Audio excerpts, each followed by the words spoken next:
Parte uno: Orígenes e historia de los Drukhari. El imperio Aeldari y la caída. Los orígenes de los Drukhari se remontan al gran cataclismo que aniquiló casi a la totalidad de la raza Aeldari. Fue un evento tan atroz que no solo acabó con billones de vidas, sino que desgarró el velo entre el espacio real y la disformidad, provocando el nacimiento del dios del caos Slaanesh. Para comprender la caída es necesario entender la naturaleza Aeldari. Su mente es increíblemente compleja, dotada de sentidos agudos capaces de percibir detalles invisibles para otras razas y emociones tan intensas que las humanas parecen pálidas sombras en comparación.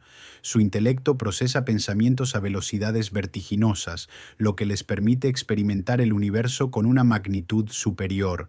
Asimismo, sus almas brillan con mayor fuerza en el empíreo, lo que las convierte a todas en psíquicos latentes. Paradójicamente, esta fortaleza espiritual fue uno de los catalizadores de su perdición. Antes de la caída, el imperio Aeldari abarcaba millones de mundos, superando en poder incluso al imperio de la humanidad en su apogeo.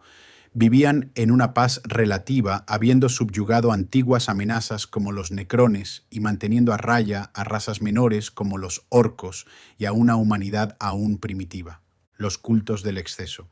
En este paraíso tecnológico donde las máquinas cubrían todas las necesidades, los Aeldari se volvieron indolentes y decadentes, dedicándose obsesivamente a la búsqueda del placer y el hedonismo. Surgieron los cultos del exceso, liderados por aristócratas que, buscando sensaciones más extremas, se trasladaron a la telaraña, estableciendo reinos ocultos y puertos, siendo Comorragh el más grandioso de todos. Comorragh, autónoma y gigantesca, se convirtió en un refugio para aquellos que deseaban ocultar sus depravaciones. Mientras la corrupción se extendía, los excesos psíquicos de los Aeldari comenzaron a acumularse en la disformidad, gestando una nueva entidad malévola. El nacimiento de Slaanesh. Algunos Aeldari, como los Exoditas y los futuros Asuriani, mundos astronave, previeron la catástrofe y huyeron.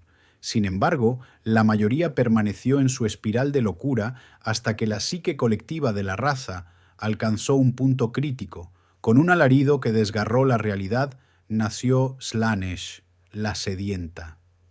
La onda de choque psíquica devoró el corazón del imperio, creando el ojo del terror y consumiendo las almas de la inmensa mayoría de los Aeldari.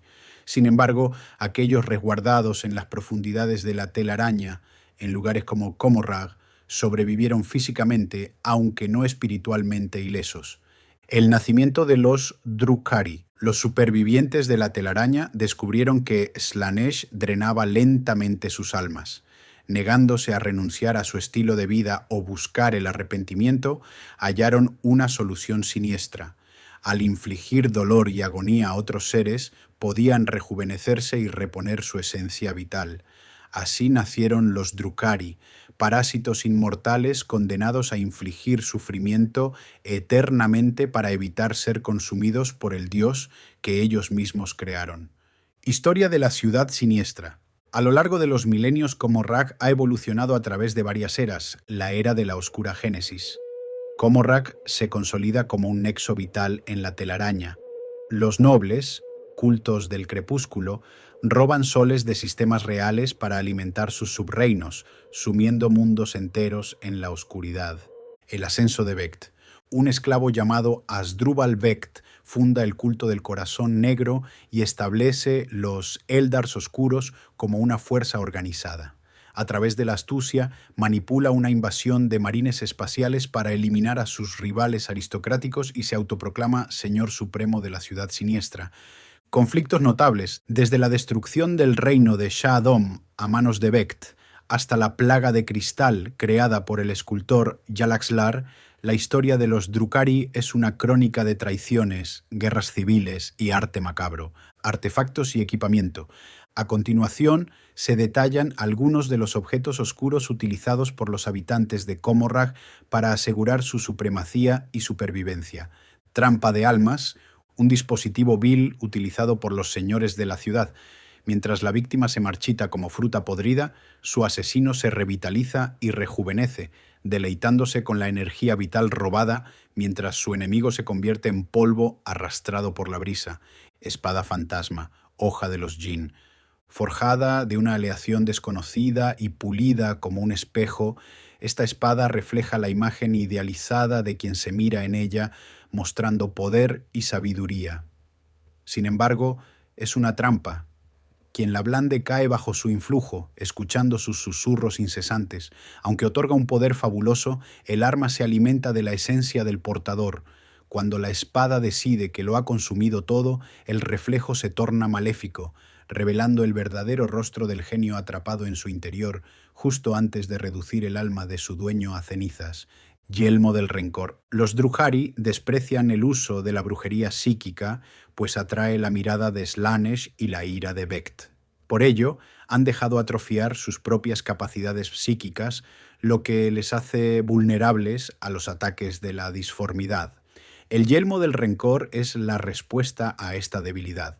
Protege al portador creando un campo de retroalimentación que castiga a los hechiceros enemigos, capaz de freír el cerebro de un psíquico dentro de su propio cráneo. Conflictos internos y amenazas en la telaraña. Guerra en la telaraña. La seguridad de la telaraña no es absoluta y sus muros han sido testigos de enfrentamientos titánicos. Un ejemplo notable ocurrió cuando un cónclave de hechiceros del caos de la Legión de los Mil Hijos intentó realizar un gran ritual para acceder a Comorrag. En el clímax de la ceremonia, un portal invisible se abrió, permitiendo la entrada de cientos de Drukhari liderados por arlequines, quienes se lanzaron contra los siervos de Tzeentch. La violencia del combate provocó una fisura en el tejido de la telaraña, atrapando a ambos bandos en una bolsa de realidad aislada, donde, según los rumores, continúan luchando en un ciclo eterno de muerte y renacimiento. La torre de carne.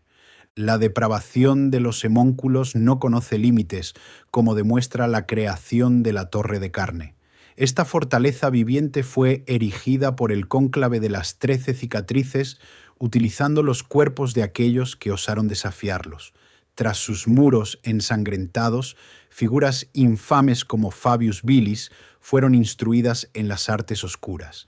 Guiado a la ciudad siniestra por Lucius el Eterno, Bilis encontró en las anfitrionas del culto de la ira desatada un entretenimiento macabro, perfeccionando sus conocimientos sobre la manipulación genética bajo la tutela de los maestros del dolor de Comorrag. La brecha y los grandes portales. En una maniobra para consolidar su poder absoluto, Hasdrúbal Vect forzó la apertura de los portales ocultos que conectaban los reinos satélites y ciudades puerto con Comorrag. Construyó los grandes portales, estructuras vigiladas permanentemente por sus íncubos de élite y guarniciones de su propia cábala. Esta acción provocó que, tras milenios de guerras civiles, la ciudad siniestra absorbiera estas regiones semiautónomas, unificando casi la totalidad de la red bajo el yugo de Vect, con la notable excepción del reino de Shah Adom antes de su destrucción. Campañas de terror en el espacio real. La astucia de los amputados, la cábala de los amputados demostró su maestría en la manipulación durante la batalla de la fosa de Taxar. Al encontrar sus saqueos obstruidos por adoradores del caos, el arconte Ariensis evitó el combate directo y, en su lugar, atrajo la atención de la armada imperial y el Adeptus Astartes hacia los herejes. Los Drukhari se mantuvieron al margen, observando y estudiando las tácticas imperiales mientras expandían rumores de fantasmas xenos.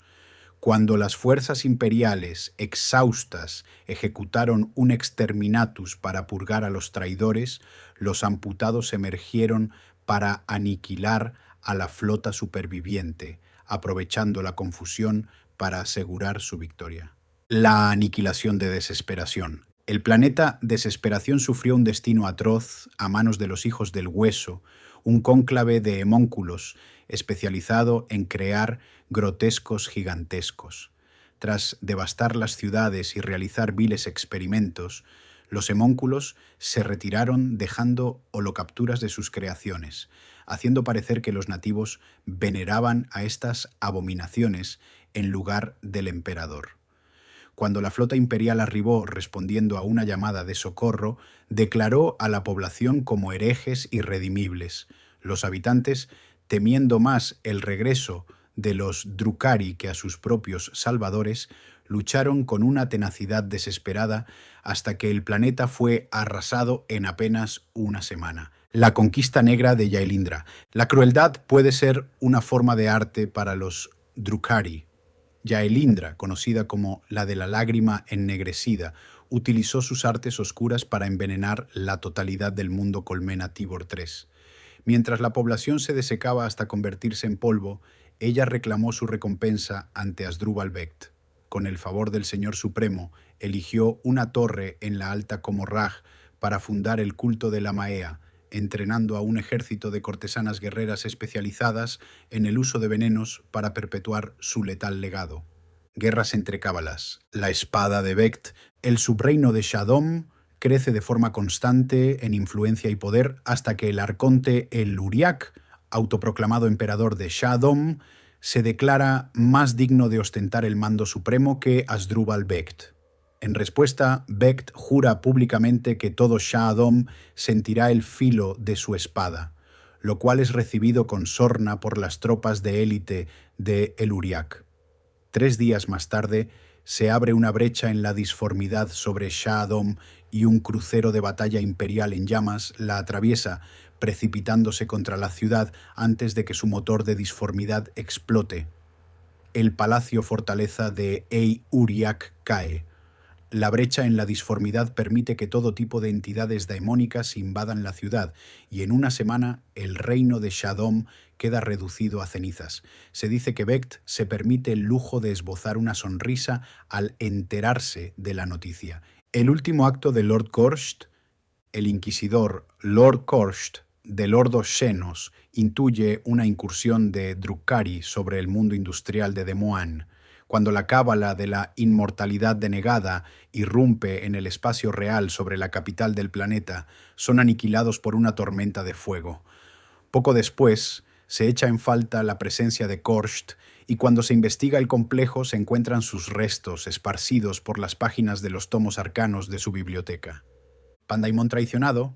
El reino satélite transdimensional de Pandaimon declara su independencia de Comorrag, dando lugar inmediatamente a una gran guerra entre el Arconte Q, señor de la cábala de los señores de la espina de hierro, y la cábala del corazón negro.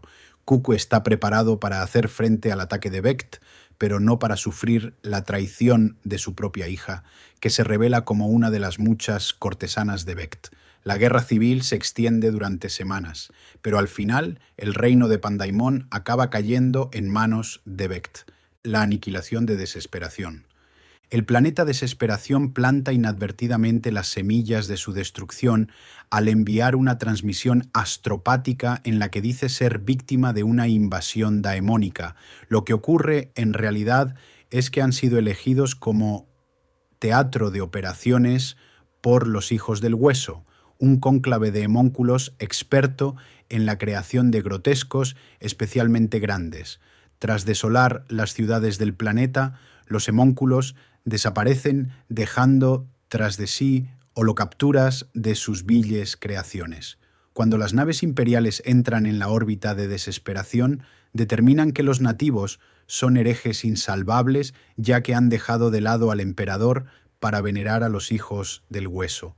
Los nativos combaten con tenacidad, pues temen a las represalias de los Hijos del Hueso más que a las tropas imperiales. Desesperación es arrasada en apenas una semana. Un desafío lanzado. Leli Esperax lanza un desafío a la ciudad siniestra. Aquel que traiga a un habitante del espacio real que le suponga un desafío genuino en la arena será honrado más allá de sus sueños por la propia Esperax. La competencia desatada por este desafío es inmediata y violenta. Los arcontes lideran grupos que asaltan el reino material a lo largo y a lo ancho, regresando con poderosos campeones y monstruos mortales. Sin embargo, Hesperax vence a todas las víctimas que le traen, acabando con tiranos de enjambre tiránidos, caudillos orcos y héroes virtuosos de los marines espaciales con facilidad. El arconte Cargiel de la Hermandad Alma Sombría le presenta un desafío interesante. En un asalto especialmente atrevido y costoso, Cargiel ha secuestrado al capitán Cadulón del capítulo de Marines Espaciales de los Caballeros de Hierro. Conocido como el Santo de las Espadas, Cadulón es un esgrimista excepcional que ha sido declarado vencedor en 2 ocasiones del ritual del festín de espadas. Cuando Hesperax lo encuentra en la arena, sabe que se está enfrentando a un enemigo digno. Con una sonrisa depredadora, la belladona de la ciudad siniestra se dirige hacia él, cruzando sus armas con Cadulón en un torbellino de chispas que hace enardecerse a la multitud. El duelo dura más de horas antes de que Cadulón caiga finalmente, dejando a Hesperax victoriosa y con un único corte en el estómago. El arconte Cargiel descendió a la arena para aceptar su recompensa. Sin embargo, su sonrisa triunfante se truncó cuando Lelith pateó la espada del marine espacial caído hasta sus pies, mientras explicaba que el mayor honor que podía otorgar era el beso mortal de sus cuchillos. Para diversión de la multitud, Cargiel fue afortunado al durar 6 minutos. El saqueo de Garmos. El sistema Garmos se ve envuelto en una guerra entre el Imperio y el Waj Aplastamucho. Durante el conflicto, el cónclave del Credo Oscuro y la Cábala del Filo del Loto lideran partidas de guerra para depredar ambos bandos, alterando sutilmente el equilibrio de poder y alargando la guerra más allá de su duración natural mientras se alimentan del miedo y la miseria resultantes. Los muertos danzantes. El loco arconte Tindrak de los últimos odiosos lanza un asalto sobre el mundo colmena de locura de Tamantra. Durante la lucha entre las fuerzas de la Cábala y el octavo de incursores del desierto de Tallarn, el arconte Tindrak abduce al tiránico gobernador del planeta y a su sádica familia. En menos de un siglo, los afortunados abducidos han sido equipados con sistemas neurales, vestidos con finas galas e instalados en tubos de soporte vital construidos en el techo del gran salón de baile de Tindrak. Atrapados en una agonizante media vida, los nobles pueden ser bajados al suelo del salón a voluntad, donde su aura de dolor y miseria refrescará a los comorritas. No hace falta decir que los nuevos juguetes de Tindrak son muy populares y sus invitados se deleitan bailando y retozando con los humanos en medio de las risas burlonas de sus pares. La presa del cuervo. La Cábala de la Rosa de Obsidiana sufre una derrota inaceptable cuando se ve superada por la fuerza blindada del 246 de Cadia Cabeza de Hierro en el planeta minero Greystar. Decididos a salvarse, el arconte Cromis ordena ataques de distracción contra puntos clave de todo el planeta. Mientras la batalla crece, un único escuadrón de bombarderos cuervo construido por el propio Cromis para la ocasión se dirige hacia las minas del Polo Norte, moviéndose a toda velocidad a través de los estrechos túneles y entre la maquinaria industrial. Los sistemas superiores de los cuervos alcanzan los límites más profundos del sistema de túneles mineros. Allí, peligrosamente cerca del núcleo fundido de Greystar, depositan un trío de minas de vacío construidas magistralmente que desencadenarán una reacción en cadena apocalíptica. Mientras los cuervos se retiran hacia la seguridad, la Rosa de Obsidiana se retira hacia la telaraña cargada con esclavos y botín. A su marcha, Greystar estalla en pedazos y billones mueren junto a su planeta para satisfacer la necesidad de venganza de Cromis. La plaga de la transformación. El arconte Vane Kiark de la Miríada Negra, un narcisista sin igual, libera el virus Doppelganger sobre el planeta Phlogiston 6. Esta plaga transmórfica reescribe la biología de todas las criaturas vivas del planeta, forzándolas a transformarse según la voluntad de su conquistador alienígena.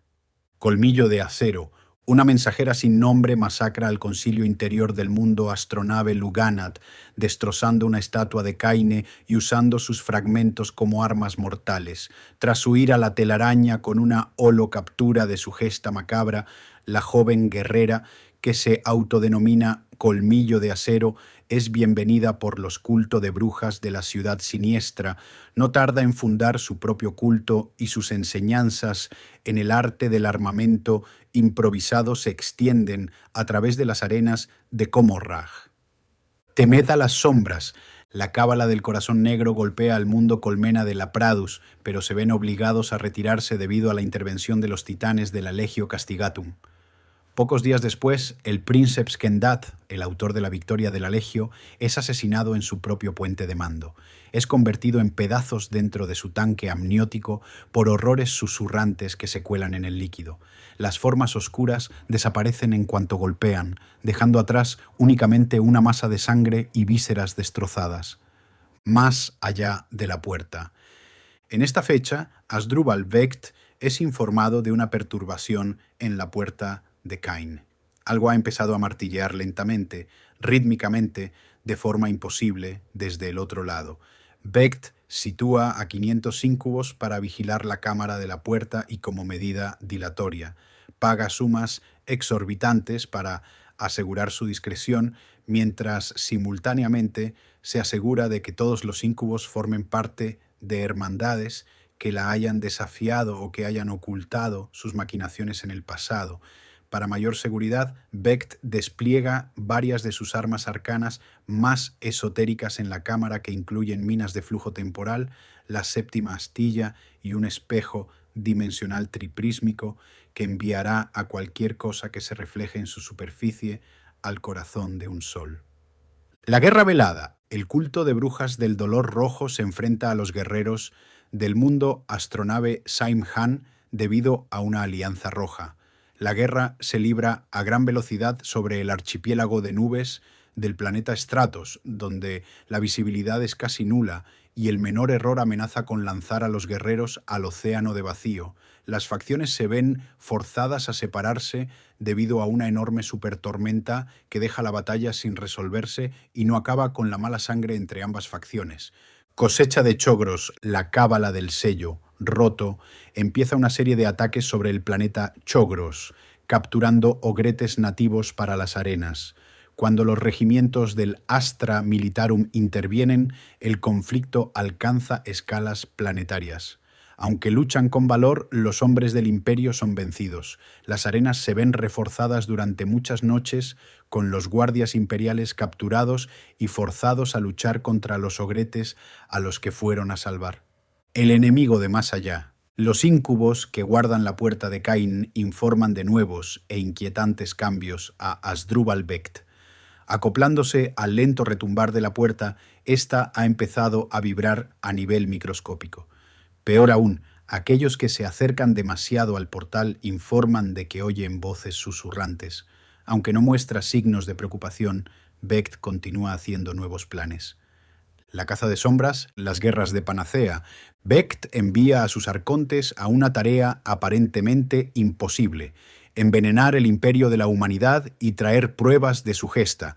Aurelia Malis prueba ser digna de esta tarea. Mediante los arlequines, ha sabido que los tecnosacerdotes de Verdigris 9 han recuperado una PCE de nombre Código Panacea, una cura milagrosa que podría salvar billones de vidas humanas. Usando tácticas de ataque y huida, la cábala de la lengua envenenada pudo atraer a un Waag orco sobre el fuertemente defendido Mundo Forja. La flota orca llovió literalmente sobre Verdigris 9, sus naves enormes cayendo una sobre otra sobre la superficie del planeta para causar su destrucción total. Cuando empezaron a desembarcar oleadas de orcos desde sus destrozados transportes, los supervivientes del planeta se encontraron sumergidos en una guerra desesperada por la supervivencia. Malis y su cábala recorrieron el caos resultante, eliminando a cualquiera que se cruzara en el camino hacia su premio. Tras coger la plantilla panacea de los dedos retorcidos del gran Mecanicos que la había robado, Malis regresó a la ciudad siniestra, dejando Verdigris 9 en llamas. Hasdrubal-Becht se declaró impresionado por este asalto y mientras Malis situaba la cura milagrosa del imperio en un pedestal en su sala de trofeos personal, recibió una invitación de Becht para cenar con él como felicitación. El resurgir de la nobleza. Los descendientes de las casas nobles depuestas durante la ascensión de Becht, los arcontes Shelian, Krylak e Ilitian, intentaron un golpe de estado. Resucitaron con éxito al antiguo El Uriak, antiguo emperador de Shah Adom y el último individuo en presentar un desafío genuino a la supremacía de Becht. Sin embargo, sus planes no tardaron en torcerse, llevando a la ciudad siniestra a un período de conflictos como ninguno visto con anterioridad. Como resultado de sus acciones, una poderosa disyunción daemónica sacudió Comorrak hasta sus cimientos y forzó a Hasdrubal-Becht a tomar acciones drásticas para evitar que la ciudad cayera en el olvido. La atrocidad de Bandred, la larga medianoche. Los últimos odiosos arrasan el mundo colmena de Persia en un asedio de 6 ciclos, usando tecnología arcana para sumir las principales zonas estratégicas en la oscuridad total y atacándolas con unidades de mandrágoras y urguls. Muchos trabajadores de la colmena enloquecen de terror, pero eso no les libra de ser hechos prisioneros y llevados a Comorrag. Se dice que, durante este asedio, Caradhruach, el decapitador, seleccionó 7 cráneos para su macabra colección. Incursión durante la Guerra de las Revelaciones Oscuras. Guerra de las Revelaciones Oscuras. Las fuerzas Tau, que defienden Vigos contra la flota enjambre Kraken, toman la decisión fatal de aliarse con Urien Rakkard. A pesar de sus victorias iniciales, los Tau empiezan a alarmarse por las demandas de Rakkard. Finalmente deciden contraatacar cuando transforma guerreros Tau en monstruosos grotescos y empieza a demandar un tributo de sus sagrados etéreos. Los Tau traen sus reservas desde el mundo de Rubicón, pero cuando cae su golpe, descubren que la flota de Rakkard ya se ha ido dejando únicamente hologramas y sensores fantasmales. Horas después empiezan a llegar señales de pánico desde el indefenso Rubicón. Se informa de unos invasores pálidos que se llaman a sí mismos los profetas de la carne. Sin embargo, es muy tarde para que las fuerzas Tau maniobren para responder y solo pueden escuchar los gritos de agonía de su mundo. La declaración de Becht. Hasdrubal-Becht observa la galaxia devastada por la guerra y declara que esta será una era de abundancia. Las razas del Espado Real se atacan entre sí, combatiendo sin fin a sus enemigos, cada uno más monstruoso que el anterior. Becht ordena a sus lugartenientes que aprovechen la situación y golpeen allí donde las razas menores se hayan extendido en demasía y que saqueen sin oposición. Las riquezas y los esclavos fluyen hacia Comorrag y los Drukhari se congratulan de su fuerza inigualable. Sin embargo, todo esto no es más que una distracción, a una escala enorme e inimaginable. Mientras su gente se lanza sobre los pueblos indefensos de la dimensión material, los ojos de Becht se vuelven hacia el exterior. ¡Peligro invisible! El fenómeno que acosaba la puerta de Caine se vuelve más pronunciado. Muchos de los guardias del extraño portal se han vuelto locos debido a las voces susurrantes y extrañas que llenan la cámara de la puerta. Quienes no han atacado a los demás o se han quitado la vida, se han desgarrado las manos y han escrito con su propia sangre: «Dejadnos entrar» en los muros de la cámara. El aire brilla con formas fantasmales, mientras las mandrágoras y otros seres de oscuridad se reúnen en gran cantidad en los túneles de alrededor. Becht sigue suprimiendo cualquier noticia sobre este fenómeno con eficiencia cruel, mientras recoloca gran parte de sus bases de poder en subreinos ocultos tras portales bien guardados. Algunos arcontes que creían que sus cábalas habían perdido el favor de Becht se muestran encantados cuando éste les entrega como regalos de reconciliación territorios propiedad de su propia cábala, situados directamente sobre la puerta.